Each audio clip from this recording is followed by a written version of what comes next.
കണ്ടല്ലേ? देखो देखिए बच्चों देखिए അൻവർ കെ ബേട്ടെ ഹേ, അതായത് അൻവറിൻ്റെ ആൺമക്കൾ എന്ന് പഠിച്ചില്ലേ, അതാണ് അൻവർ കെ. ആ ചുവപ്പിൽ കണ്ടില്ലേ, ചുവപ്പിൽ കെ എൻ്റെ ഇടയിലേക്കുള്ള ഇവിടെ അൻവർ കെ ബേട്ടെ ഹേ, അൻവർ കെ ബേട്ടെ ഹേ കണ്ടോ, ബേട്ടെ ഹേ അൻവർ കെ, അൻവറിൻ്റെ ആൺമക്കൾ. നമ്മൾ ഉദാഹരണം മലയാളത്തിൽ പറഞ്ഞില്ലായിരുന്നു. അടുത്തത് ഹാജറ കെ, ദാദാ ഹാജറ കെ, ഹാജറയുടെ മുറുകെ ഹേ, മുറുകെ പൂവങ്കോഴികൾ, മുറുകെ പൂവങ്കോഴികൾ. നമ്മൾ മലയാളത്തിൽ നേരത്തെ പറഞ്ഞില്ലായിരുന്നു.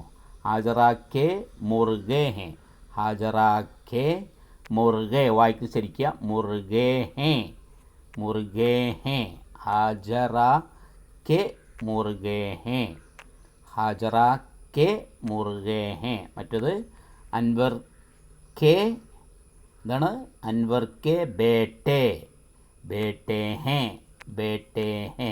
ഈ ഹേ എന്നുള്ളതിന് പല കുട്ടികളും മേ എന്ന് വായിക്കാറുണ്ട്. മേ എന്നല്ല ഹേ എന്നാണ്. മേ എന്നുള്ളതിന് ഈ ചെറിയൊരു ആറിൻ്റെ പോലെ കണ്ടില്ല നിങ്ങൾ, ആറ് അതിൻ്റെ ചുവട്ടിലൊരു ആറ് പോലെ, ആറ് അക്കം എഴുതിയ പോലെ, ആറ് എന്ന് എഴുതിയ പോലെ അതുണ്ടാവില്ല മേക്ക്. അതില്ലെങ്കിൽ എന്താവും, മേ എന്ന് വായിക്കും. പക്ഷേ ഇത് ഹേം എന്നാണ് വായിക്കുക. ഹേ ഇത് കൂടുതലുണ്ടാവുമ്പോൾ മാത്രമേ ഉപയോഗിക്കാറുള്ളൂ. ഹേ കൂടുതലുള്ളത് മാത്രമേ ഉപയോഗിക്കുള്ളൂ. അതിൽ മറ്റേത് ഹേ എന്ന് ഉപയോഗിക്കുക. ഇത് ഹേ, ഹേ എന്നുള്ള ഉച്ചരിക്കുക. അപ്പോൾ മനസ്സിലാക്കുക. ഓക്കെ, ഇതാണ് ഉദാഹരണം.